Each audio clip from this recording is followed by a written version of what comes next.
फिर से आपको प्रीवियस ईयर लेकर आए हैं, ठीक है ना। और आज हम आपको बात करने जा रहे हैं वेक्टर टॉपिक्स का। 3 क्वेश्चंस हम यहाँ पे लिए हैं आपको, ठीक है।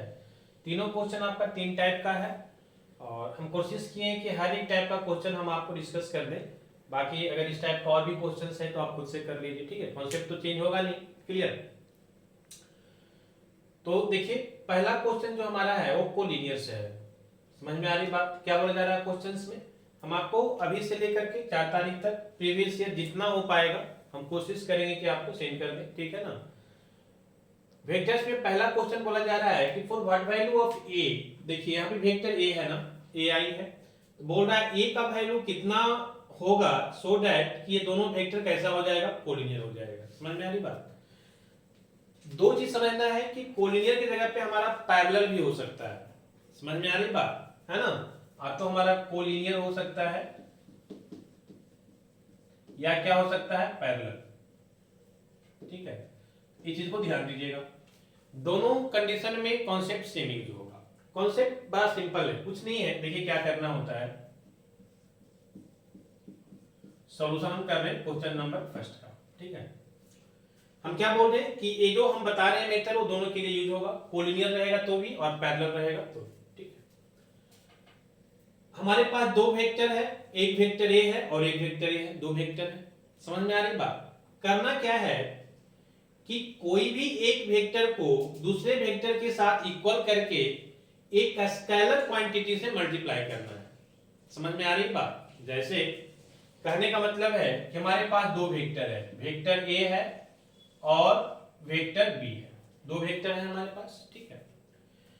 अगर कोलिनियर है या पैरेलल है, ये दोनों के केस में हम क्या लिख सकते हैं, तो तो हम लिख दें कि vector A is equal to कोई एक स्केलर क्वांटिटी हम लैम्डा ले रहे हैं। लैम्डा क्या है, कुछ भी है, -2 -4 4 3 9 कुछ भी हो सकता है, कोई एक स्केलर क्वांटिटी आएगा। समझ में आ रही बात, ठीक है ना।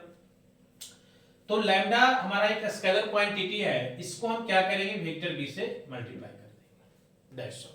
आप चाहे तो उल्टा भी लिख सकते हैं, क्या कि आप vector B is equal to lambda into vector A भी लिख सकते हैं। समझ में आ रही बात। बस इतनी सी कॉन्सेप्ट आपको ध्यान में रखना है। जनरली हम लोग क्या करते हैं कि जिसके साथ वेरिएबल होता है उसको हम लोग पहले लिखते हैं। जैसे देखिए यहाँ पे एक वेक्टर ए है, एक ए है, ठीक है ना। वेरिएबल जिसका वैल्यू निकालना है वो किसके साथ है, ए का वैल्यू निकालना है, और ए कहाँ है, दूसरे वाले के साथ है। तो हम क्या करेंगे, दूसरे वाला को पहले लिखेंगे, पहले वाला को बाद में लिख देंगे। जनरली हम क्या बोले, दोनों मेथड में कोई भी यूज करेंगे आंसर सेम आएगा। समझ में आ रही बात। लेकिन एक होता है ना फॉर आवर कन्वीनियंस, जिससे कि हमको सुविधा हो जाए, उसके लिए हम लोग क्या करते हैं कि पहले जिसमें वेरिएबल होता है उसको पहले लिखते हैं। क्लियर है बात। चलिए तो हमारा जो दूसरा वेक्टर है उसमें वेरिएबल ए है तो उसको पहले लिखेंगे, क्लियर। तो a i plus 6j minus 8k is equal to, दूसरे के साथ क्या करना है, लैम्डा के साथ मल्टीप्लाई करना है। तो पहले लैम्डा लिखिए और वेक्टर क्या है, ए वाला वेक्टर है पहला 2i minus 3j, 2i minus 3j और प्लस 4k। क्लियर है ना। अब सिंपल, दोनों वेक्टर इक्वल हो गया, दोनों को मल्टीप्लाई कीजिए, इक्वेट कीजिए, आंसर मिल जाएगा। बहुत आसान है। चलिए ये तो हमारा सेम रह जाएगा, a i plus 6j minus 8k is equal to, इसको मल्टीप्लाई कर दीजिए तो 2 लैम्डा आई हो जाएगा माइनस 3 लैम्डा j हो जाएगा प्लस 4 लैम्डा k हो जाएगा। क्लियर है बात। अब दो वेक्टर एक दूसरे का इक्वल है, तो दो वेक्टर एक दूसरे का इक्वल कब होता है, जब उसका मैग्नीट्यूड और डायरेक्शन दोनों क्या हो, सेम हो। तो आई के साथ है, डायरेक्शन सेम है, और आई के साथ जो कोफिशिएंट है, जो मैग्नीट्यूड है कितना है, 2 लैम्डा, और यहाँ आई के साथ कितना है, ए। तो ए जो है वो किसके बराबर होना चाहिए, 2 लैम्डा के बराबर होना चाहिए, तभी दो वेक्टर क्या होगा, इक्वल होगा। तो जब आप दो वेक्टर को इक्वल लिख रहे हैं, इसके मतलब है कि इसका मैग्नीट्यूड और इसका डायरेक्शन क्या होना चाहिए, सेम होना चाहिए। तो डायरेक्शन आई के साथ आई सेम है, मैग्नीट्यूड ए के इक्वल कितना होना चाहिए, 2 लैम्डा। तो हम लिखेंगे a is equal to 2 lambda. Clear है बात, है ना। चलिए सिमिलरली जे वाला, डायरेक्शन जे और जे सेम है, ठीक है। 6 इज इक्वल टू कितना लिखेंगे, -3 लैम्डा। तो 6 इज इक्वल टू -3 लैम्डा। देखिए यहाँ पे j और j सेम है, j के साथ 6 है तो 6, और यहाँ पे j के साथ मैग्नीट्यूड -3 लैम्डा है तो -3 लैम्डा। क्लियर है? यहाँ से लैम्डा का वैल्यू निकालेंगे तो कितना आ जाएगा, -2। ठीक है, आप लैम्डा निकालेंगे तो -3 आगे डिवाइड हो जाएगा तो -2 आ जाएगा। क्लियर? सिमिलरली k को कर दीजिए, आप चाहे तो आंसर यही से निकल जाएगा। आपको ये चाहिए था ना, लैम्डा का वैल्यू 2 आ गया, यहाँ पे 2 पुट कर दीजिए, आंसर आ जाएगा। लेकिन जो मेथड है आप फॉलो कर सकते हैं कि सर k को भी हम इक्वेट कर सकते हैं, बिल्कुल कर सकते हैं। तो k डायरेक्शन k के साथ यहाँ पे क्या है 4 लैम्डा और यहाँ पे क्या है -8। तो कहने का मतलब है कि इसको जब इक्वेट करेंगे तो -8 इज इक्वल टू 4 लैम्डा आ जाएगा, और फिर से लैम्डा का वैल्यू निकालेंगे तो -8/4 मतलब -2 आ जाएगा। क्लियर है? तो दोनों सेम आपका वैल्यू आएगा लैम्डा का, ठीक है ना, दोनों केस में सेम आएगा। क्लियर? हमको चाहिए क्या, a का वैल्यू चाहिए। क्या निकालना है, for what value of a का वैल्यू चाहिए। a क्या कितना आया है, a is equal to 2 lambda. ठीक है ना, तो हमारा जो वैल्यू आया है a is equal to 2 lambda, और हमको 2 और लैम्डा का वैल्यू आया है -2, तो हम -2 को मल्टीप्लाई कर दें, a इज इक्वल टू कितना आ गया, -2। ठीक है, तो ये बहुत आसान है, थोड़ा सा आपको ध्यान रखना है इस कॉन्सेप्ट को। ये दोनों के लिए एप्लीकेबल होगा, चाहे हमारे लीनियर हो या फिर क्या हो, पैरेलल हो। ठीक है, ये दोनों के लिए कॉन्सेप्ट आपका यूज होगा। ठीक है, बाकी तो कैलकुलेशन है और बहुत सिंपल कैलकुलेशन है। ठीक है, आइए क्वेश्चन नंबर 2 पे आते हैं। ठीक है, क्वेश्चन नंबर 2 में क्या बोला जा रहा है, वर्क डन निकालना है। ठीक है, वर्क डन निकालना है तो वर्क डन का फॉर्मूला क्या होता है, हम जानते हैं कि फोर्स इनटू डिस्प्लेसमेंट होता है। क्लियर है ना बात? आ जाइए, तो ये हमारा जो है क्वेश्चन नंबर 2 में बोला जा रहा है कि वर्क डन फाइंड करना है। आपको एक वेक्टर f दिया हुआ है ना, क्वेश्चन नंबर 2 की बात कर रहे हैं, हमारे पास f दिया हुआ है। आप जब एग्जाम में बनाइएगा ना, हम उतना डिटेल्स में नहीं लिख रहे हैं, लेकिन एग्जाम में बनाएगा तो हम बताएंगे कैसे बनाना है। सबसे पहले हम लिखेंगे गिवन डेटा क्या है, फिर लिखेंगे क्या फाइंड करना है, और फिर हम उसको सॉल्यूशन करेंगे। समझ में आ रही बात? क्लियर है ना? तो यहाँ पे हमको f दिया हुआ है, कितना, f का वैल्यू दिया हुआ है for work done, f is equal to this value, तो 3i दिया हुआ है, माइनस प्लस 2j दिया हुआ है, माइनस 4k दिया हुआ है। ठीक है ना, and given the displacement produced by the force is this. Displacement को हम लोग d से दिखाते हैं। ठीक है ना, कितना दे दिया है, 2i plus 3j plus k। Clear है? और हमारा वर्क डन का जो फॉर्मूला होता है, वर्क डन निकालने के लिए पूछा जा रहा है, वर्क डन का फॉर्मूला होता है फोर्स इनटू डिस्प्लेसमेंट। क्लियर है? ध्यान ये रखना है कि यहाँ पे डॉट प्रोडक्ट होगा, न कि क्रॉस। अगर क्रॉस दे देंगे ना गलत हो जाएगा। क्यों? क्योंकि वर्क डन हमारा मैग्नीट्यूड को डिफाइन करता है, स्केलर क्वांटिटी होता है। समझ में आ रही बात? हम वर्क डन से मान लिया ये यहाँ पे रखा हुआ है, अब इसको उठा के आप दूसरी जगह पे कर दिए तो क्या डिफाइंड हो गया, वर्क डिफाइंड हो गया, एक काम हो गया। तो एक काम किस डायरेक्शन में आप कर रहे हैं उससे मतलब नहीं है, मतलब है कि काम का कुछ मैग्नीट्यूड हुआ, इसको करने में कुछ आपको एनर्जी लगा होगा, तो आपको सिर्फ मैग्नीट्यूड से मतलब है, इसलिए हम डॉट प्रोडक्ट लेते हैं। क्लियर है ना बात? आप जानते हैं कि डॉट प्रोडक्ट को हम लोग स्केलर प्रोडक्ट भी बोलते हैं। क्लियर है बात? चलिए, तो work done is equal to force का वैल्यू कितना है जी, ऊपर लिखा हुआ है 3i plus 2j minus 4k, और डिस्प्लेसमेंट कितना है, तो 2i plus 3j plus k। Clear है? दोनों का डॉट प्रोडक्ट करते हैं। अब डॉट प्रोडक्ट करने में क्या करना होता है पता है ना, सारा चीज बता चुके हैं क्लास में। i इंटू आई का जो कॉन्सेप्ट आता है वो कितना आता है ना, तो डॉट प्रोडक्ट में हमारा फॉर्मूला क्या होता है, magnitude of a into magnitude of vector v और इंटू cos थीटा। तो i इंटू आई का मतलब हुआ 0, और cos 0 का वैल्यू कितना 1, तो i इंटू आई हम करते हैं तो कितना आता है 1, और i इंटू जे वाला आता है तो क्या आता है 0। क्यों? क्योंकि i इंटू जे का मतलब हुआ 90। देखिए यहाँ पे ध्यान दीजिए, हम लिख ही देते हैं, आप कंफ्यूज मत कीजिएगा। i into I, I dot I, ठीक है ना, या फिर j डॉट j हो, या फिर k डॉट k हो, हालांकि बता चुके हैं क्लास में। क्लियर है ना? ये तीनों के केस में हमारा क्या कॉन्सेप्ट बनता था, cos 0 का बनता है, और cos 0 कितना होता है 1। समझ में आ रही बात? तो ये हमारा दे देगा कितना 1। क्लियर? और अगर उल्टा हो, एक i हो और एक j हो, अगर ऐसा हो, या फिर एक j हो और एक k हो डॉट में, समझ में आ रही बात? या फिर एक k हो और एक क्या हो i हो डॉट में, तो ये तीनों के केस में क्या होगा? तो आपको पता है ना कि i और j तीन, मान लिया कि हमारे पास ऐसा होता है, ठीक है। देखिए ये हमारा i है और ये हमारा क्या है j है। x में i होता है, y में j होता है, तो ये दोनों के बीच 90 डिग्री बनेगा ना। और फॉर्मूला में cos आता है, cos 90 का वैल्यू कितना हुआ, ठीक है ना, सॉरी 0। cos 90 कितना 0। तो कहने का मतलब है कि a i into J, j into के, k इंटू आई में cos 90 का 0 होता है, इसलिए वैल्यू कितना हो जाएगा।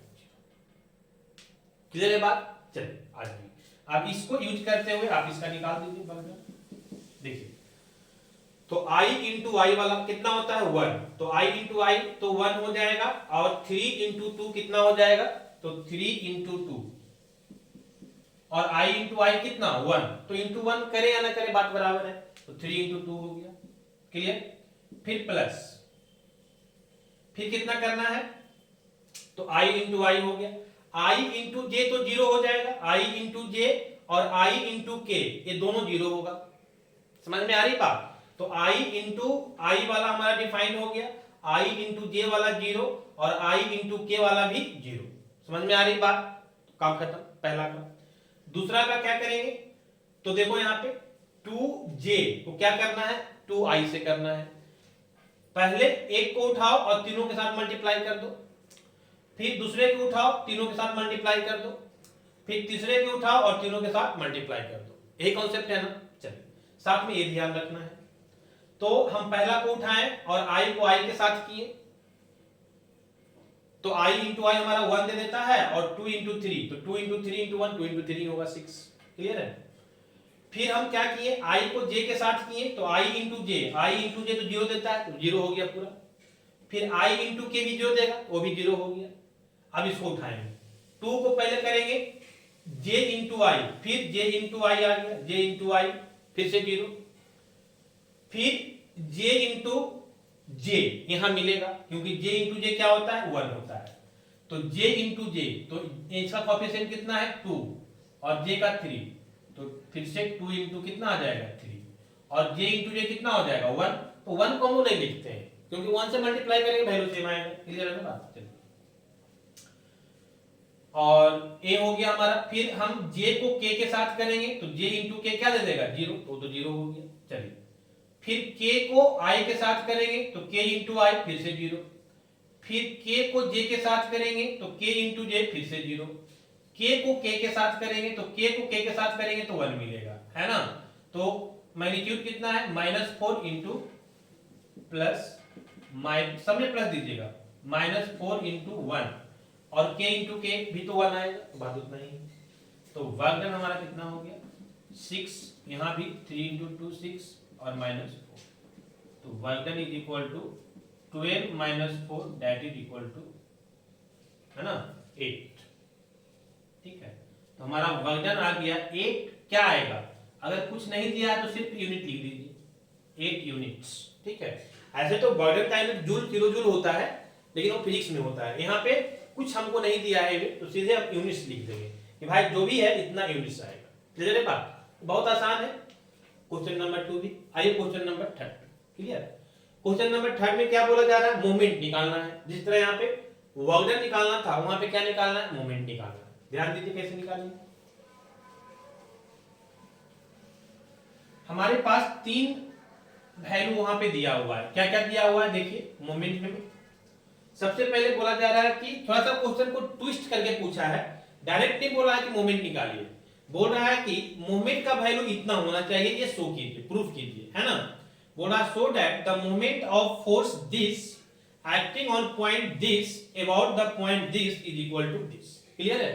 बोला है कि इतना फोर्स जब हम लगाएंगे, है ना, इस पॉइंट पे, तो P पॉइंट के अबाउट जो मोमेंट मिलना चाहिए वो इतना मिलना चाहिए। समझ में आ रही बात है? क्लियर? तो क्या क्या हमको गिवन है पहले लिख लीजिए। तो हमको फोर्स गिवन है, कितना गिवन है फोर्स, आई माइनस जे और प्लस के। और क्या गिवन है, तो एक पॉइंट ए गिवन है। ए कितना गिवन है, this is 4i plus 3j minus 2k। फिर हमको किसके अबाउट, पी के अबाउट, तो पी का भी हमको पोजीशन वेक्टर दिया हुआ है कितना, दिस इज आई प्लस के। और क्या दिया है, तो इतना मोमेंट निकालने के बाद इतना आना चाहिए, ये हमको शो करना है। समझ में आ रही बात, चलिए आ जाइए। अब हम पहले निकालते हैं, देखते हैं निकाल के, अगर इतना आ जाएगा मतलब हमारा प्रूफ हो जाएगा। क्लियर। मोमेंट का फॉर्मूला क्या होगा, बहुत सिंपल है। हम क्या करेंगे, पहले हमारे पास दो पॉइंट दिया हुआ है, एक पॉइंट वेक्टर ए दिया हुआ है और एक पॉइंट वेक्टर पी दिया हुआ है, ठीक है ना। एक ए है एक पी है, दोनों का कोऑर्डिनेट पता है ना। तो पहले हम पी ए निकालेंगे। क्या निकालेंगे, पी ए। यहां से पी ए निकालेंगे, फिर यहां पे फोर्स लग रहा है हमारा एफ। समझ में आ रही बात। तो हम पहले पी ए निकालेंगे और इसके बाद हम क्या निकालेंगे, देखो एक फोर्स जो है ना, ये मत समझना कि इस एंगल पे लग रहा है, नहीं, एक फोर्स परपेंडिकुलर लगता है। समझ में आ रही बात, जो भी डिस्टेंस होता है ना उसके परपेंडिकुलर लगता है, ठीक है। तो ए हमारा हो गया पी ए। तो सबसे पहले हम क्या निकालेंगे, पी ए निकालेंगे। क्यों पी ए निकालेंगे, क्योंकि हमारा मोमेंट का फॉर्मूला होता है,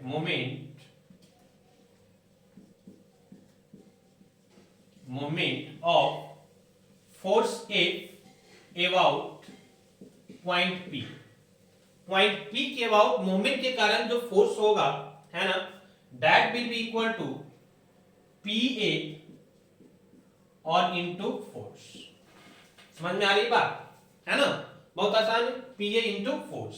तो हमको पहले क्या चाहिए, पी ए चाहिए और फोर्स तो हमको गिवन है। दोनों को हम, है ना, क्या करेंगे, क्रॉस प्रोडक्ट कर देंगे। यहां पे एक चीज और ध्यान रखिएगा कि जब हम बात कर रहे थे वर्क डन का तो हम डॉट प्रोडक्ट लिए थे, और जब हम बात कर रहे हैं मोमेंट का तो हम क्या लेंगे, क्रॉस प्रोडक्ट लेंगे। क्यों, क्योंकि मोमेंट हमारा जो है वो वेक्टर क्वांटिटी है, वर्क डन क्या था, स्केलर क्वांटिटी था, सिर्फ मैग्नीट्यूड चाहिए था। जो मोमेंट हमारा है this is the vector quantity. यहां पे मैग्नीट्यूड के साथ साथ डायरेक्शन भी चाहिए। जैसे कि एग्जांपल देते हैं हम आपको, मान लिया जाए कि हम स्क्रू ड्राइवर को यूज करते हैं। तो स्क्रू ड्राइवर कैसे यूज होता है, जब उसपे हम मोमेंट लगाते हैं। समझ में आ रही बात। तो जब उसमें मोमेंट लगा के उसको रोटेट करते हैं तो देखते होंगे आप कि स्क्रू ड्राइवर रोटेट भी करता है और ये आगे की ओर मूव भी करता है। मतलब उसमें एक डायरेक्शन भी मिल रहा है और एक मैग्नीट्यूड भी मिल रहा है। समझ में आ रही बात। दैट्स राइट, मोमेंट जो हमारा है वो क्या है, वेक्टर क्वांटिटी है। और वेक्टर क्वांटिटी में हम लोग क्या यूज करते हैं, क्रॉस प्रोडक्ट यूज करते हैं। क्लियर है बात, है ना।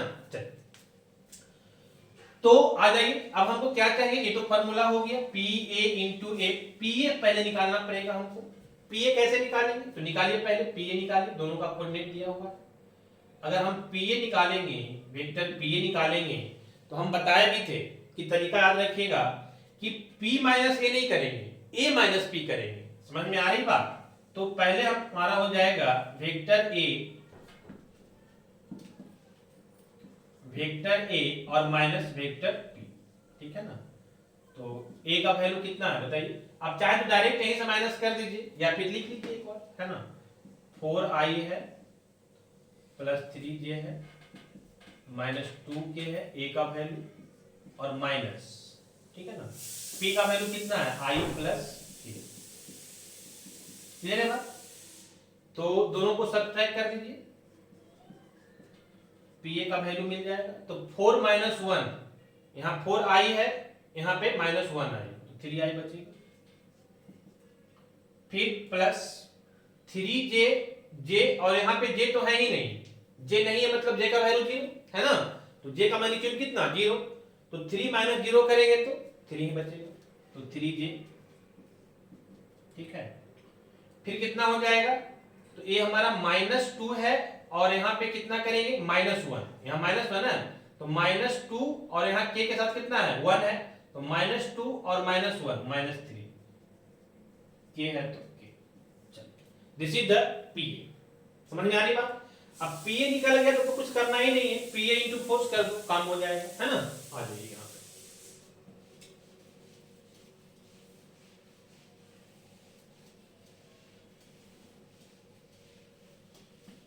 पीए इंटू फोर्स आप करेंगे तो कितना आ जाएगा बताइए।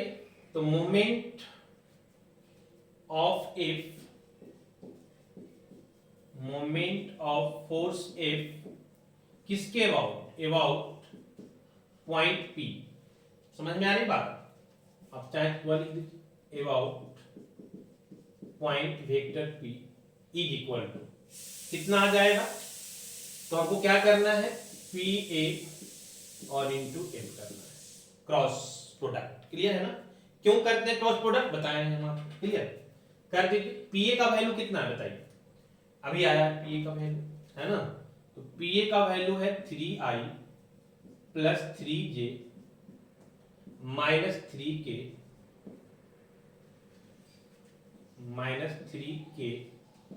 और क्रॉस प्रोडक्ट कितना, एफ का वैल्यू देखिए i माइनस जे प्लस के। क्लियर है बात। कर दीजिए दोनों को वैल्यू, दोनों को क्रॉस प्रोडक्ट कीजिएगा। अब क्रॉस प्रोडक्ट का रूल क्या है कि समझ में आना चाहिए, है ना। यहाँ पे बुक में आपको वो सब चीजें बताएगा, वो डायरेक्ट क्रॉस प्रोडक्ट करेगा और आंसर लिख देगा। लेकिन आपको पता होना चाहिए कि क्रॉस प्रोडक्ट का रूल क्या है। क्रॉस प्रोडक्ट का रूल है, देखो यहां बताते हैं,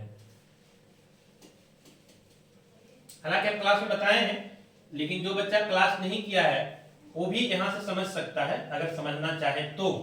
अगर समझने की इच्छा है तो, और इच्छा नहीं है तो कोई बात ही नहीं, है ना। इसीलिए हम क्वेश्चन बताते समय भी कॉन्सेप्ट को डिस्कस करते हैं, सो दैट कि जो बच्चा क्लास नहीं किया है वो भी समझ पाए। देखिए क्रॉस प्रोडक्ट का रूल है, देखो हम एक तरीका बताए थे आपको कि मान लिया एक सर्कल है, यहाँ पे हम मान लिया ले रहे हैं आई, ठीक है ना, यहाँ पे हम ले रहे हैं जे और यहाँ पे हम ले रहे हैं के। तीन वेक्टर होता है हमारे पास, तीन डायरेक्शन होता है आई जे के। हम जो डायरेक्शन एज्यूम करके लिए हैं वो क्या है, एंटी क्लॉकवाइज है ना। This is the anti clockwise direction, और इधर से जाएगा तो क्लॉकवाइज डायरेक्शन। समझ में आ रही बात, क्लियर है। तो हम जो आई जे को लिए हैं एज्यूम करके वो एंटी क्लॉक में लिए हैं। समझ में आई बात। अब फिर से दोनों कंडीशन यहां पे फिर से मिलता है हमारे पास।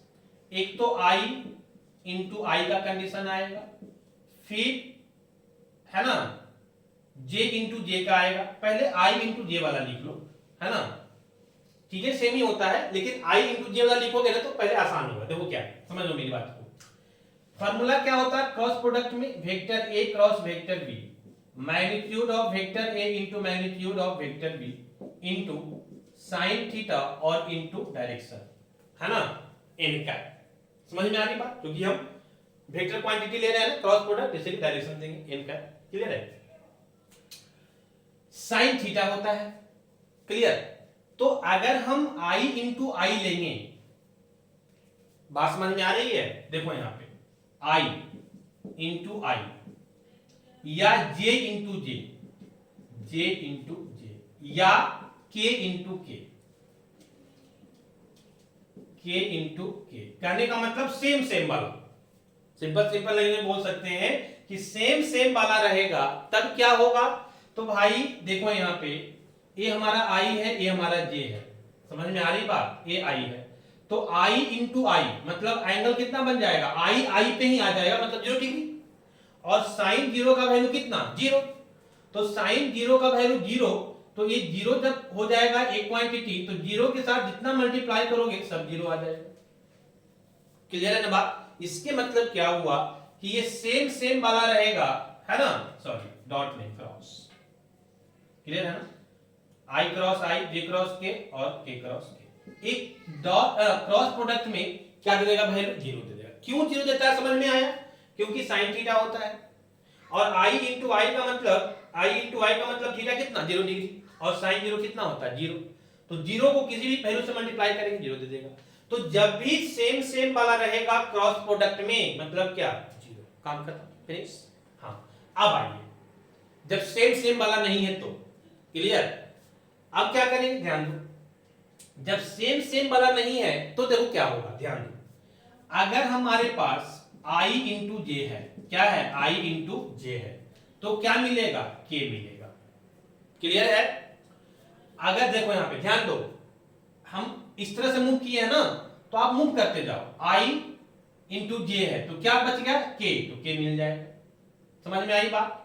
चलो जे इंटू के क्रॉस के, जे क्रॉस के, तो हमारा डायरेक्शन इधर से हम मूव करवाए हैं उसी डायरेक्शन में मूव कर रहे हैं, तो जे इंटू के, अगला क्या चाहिए था आई, तो आई मिल जाएगा,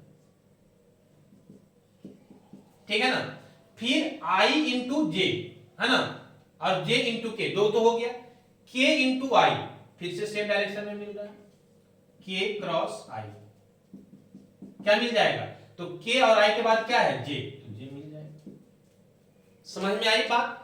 अब यहीं पे ये चीज और समझना है क्या, कि अगर उल्टा मिल जाता, जे इंटू आई मिल जाता, देखो जे क्रॉस आई मिल जाता, तब क्या होता, तो ध्यान देना है कि आई क्रॉस जे में हमको क्या मिला के, तो के पॉजिटिव मिला ना, और जब उल्टा हो जाएगा देखो जे आई जे और जे आई उल्टा हो गया, उल्टा हो गया तो साइन भी उल्टा हो जाएगा, के था अब क्या मिलेगा माइनस के। समझ में आ रही बात? क्लियर है? अगर आप यहां से समझना चाहो तो कैसे समझोगे, देखो आई इंटू जे हमारा के डायरेक्शन था, तो आई इंटू जे हम अपने डायरेक्शन की ओर जा रहे हैं एंटी क्लॉक में जो हम माने थे, तो हम पॉजिटिव लेंगे, के मिलेगा तो के ही, लेकिन कब पॉजिटिव मिलेगा कब नेगेटिव मिलेगा ये ध्यान में रखना है। और जब जे क्रॉस आई में आ रहे हैं, जे से आई की तरफ आ रहे हैं, देखो जे से आई की तरफ आ रहे हैं तो जो आप एरो दिखाए हैं उसके उल्टा जा रहे हैं ना, तो उल्टा जा रहे हैं तो साइन क्या हो जाएगा नेगेटिव। समझ में आ रही बात? उसी तरह से अगर जे इंटू के क्रॉस के लिए हो, जे क्रॉस के, जे क्रॉस के, देखो जे क्रॉस के, तो जो डायरेक्शन हम एज्यूम किए उसी में जा रहे हैं तो अगला हमको आई मिल जाएगा। लेकिन अगर उल्टा हो जाए, के क्रॉस जे हो जाए, के क्रॉस जे हो जाए, देखो के और क्रॉस जे, के क्रॉस जे, के क्रॉस जे, हमको आना चाहिए इधर से इधर, हम जा रहे हैं इधर से इधर, उल्टा जा रहे हैं, मतलब साइन क्या हो जाएगा उल्टा। समझ में आ रही बात? तो मिलेगा तो सेम चीज आई ही मिलेगा, लेकिन नेगेटिव में मिलेगा, माइनस आई मिलेगा। क्लियर?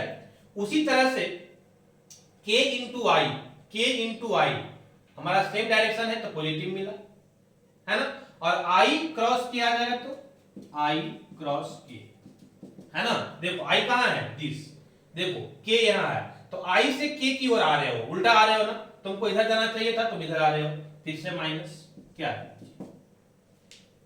समझ में आ रही बात? तो इस कॉन्सेप्ट को याद रखना है, यही आपको सारा गेम करेगा। क्लियर है ना? चलिए अब इसी गेम को यहां पे अप्लाई करना है। बुक में ये सब नहीं डिस्कस करेगा, वो डायरेक्ट अपना, भाई तू जानता है क्रॉस प्रोडक्ट का क्या रूल है ना, वो डायरेक्ट क्रॉस प्रोडक्ट करेगा, आपको आंसर आ जाएगा एक लाइन में। लेकिन जब तक आप इस चीज को नहीं जानेंगे तब तक आप इसको नहीं कर पाएंगे। समझ में आ रही बात है ना? चलिए, और मैथ जो रटने का चीज है नहीं, आप इस क्वेश्चन को रख लीजिएगा, अगले क्वेश्चन में वैल्यू चेंज कर देगा। समझ रहे ना? आइए इस कॉन्सेप्ट को यूज कीजिए। सबसे पहले तो भाई जहां सेम सेम वाला है वहां आपको लिखना ही नहीं है, जीरो, सेम सेम वाला में जीरो। चलिए करते क्या है, एक को पकड़ते हैं और तीनों के साथ मल्टीप्लाई करते हैं, फिर दूसरे को पकड़ेंगे तीनों के साथ मल्टीप्लाई करेंगे, फिर तीसरे को पकड़ेंगे तीनों के साथ मल्टीप्लाई करेंगे। यही कॉन्सेप्ट होता है। पहले एक को पकड़ते हैं तीनों के साथ करते हैं, तो आई को आई के साथ, जैसे ही सेम सेम आया जीरो, कहानी खत्म, इसको करना ही नहीं है। क्लियर है ना? आई को जे के साथ, हाँ इसको करना है। समझ में आ रही बात? ये अलग वाला है, सेम सेम वाला नहीं है। आई को जे के साथ, पहले किए आई को आई के साथ, जीरो हो गया, आई को जे के साथ, यहां जीरो नहीं होगा। अगर जीरो नहीं होगा तो ये भी देखना है कि आई और जे है तो होगा तो अगला के ही, लेकिन भाई के पॉजिटिव होगा कि नेगेटिव होगा, दोनों होता है, तो देखना है कि कब पॉजिटिव होता है कब नेगेटिव होता है ना। तो आई क्रॉस जे हम ले रहे हैं, तो आई क्रॉस जे, देखो एकदम जो डायरेक्शन हम माने हैं उसी डायरेक्शन में जा रहे हैं, मतलब पॉजिटिव के होगा। क्लियर है? तो पहले करना क्या, मैग्नीट्यूड को लिख लेना। तो मैग्नीट्यूड कितना है 3, और इसका मैग्नीट्यूड कितना है, एक ही साथ लिख लेते हैं, अलग अलग क्या करेंगे बार बार। इसका मैग्नीट्यूड 3, इसका मैग्नीट्यूड 1, तो 3 इंटू -1 कितना, -3, तो -3। क्लियर है बात? और आई इंटू जे, आई क्रॉस जे क्या मिलेगा के, तो के हो गया। समझ में आई कहानी, क्लियर है ना? सब चीज हम लिखे हुए हैं, बस इसको इंप्लीमेंट करना और कुछ नहीं करना है। चलो पहला को आई के साथ 0 हो गया, आई को जे के साथ लिखें तो भी -3 के आ गया। अब पहले को फिर तीसरे के साथ करेंगे, है ना? तो यहाँ पे हमारा आई है और ये हमारा क्या है, के है।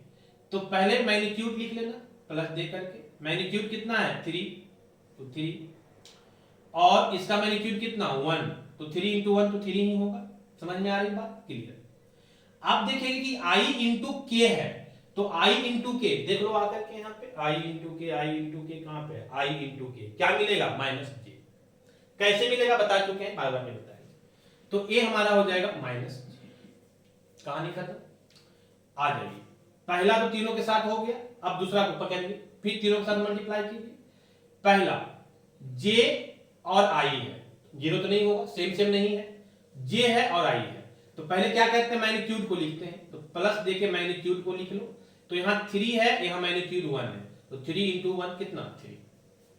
आप देखेंगे कि j इंटू आई है ना, j इंटू आई है। देखिए यहां पे खोजेंगे j इंटू आई कहां है, j इंटू आई, देखिए क्या मिलेगा -k। क्लियर? j इंटू आई हमको क्या मिलेगा -k, तो दे दीजिए -k। कहानी खत्म। पहला को इसके साथ हो गया, j को j के दूसरे के साथ, तो j सेम आ गया, सेम वाला में क्या 0। कहानी खत्म।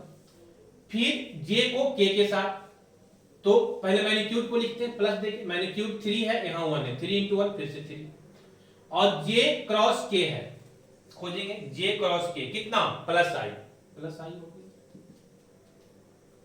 क्लियर है ना? चलिए 2 का काम हो गया, तीसरा को पकड़िए। तीसरा को पकड़ेंगे, फिर पहले के साथ, दूसरे के साथ, तीसरे के साथ, तो k और i है, सेम नहीं है, 0 नहीं होगा। तो पहले मैग्नीट्यूड को लिख लीजिए प्लस दे करके, यहां मैग्नीट्यूड -3 और यहां 1, तो -3 इंटू 1 -3। और क्या है, वेक्टर क्या है यहाँ पे k और यहाँ पे i, तो k क्रॉस i खोजिए कहां पे है, k क्रॉस i, देखिए k क्रॉस i क्या मिलेगा +j, तो +j लिख लीजिए। क्लियर है ना बात? चलिए, तो तीसरा को पहले के साथ हो गया, तीसरा को दूसरे के साथ करेंगे, तो तीसरा का दूसरे के साथ भी वैल्यू आएगा, क्योंकि k है और j है, सेम तो है नहीं, सेम वाला में 0 हो जाता है।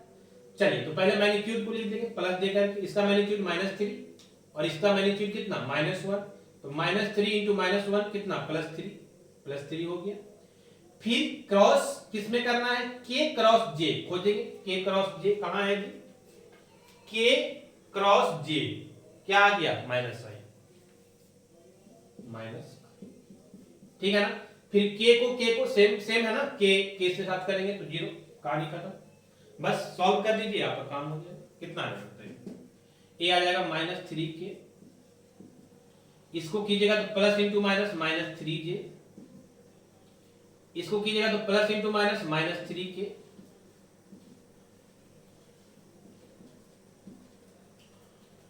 और यहां कीजिएगा तो +3i,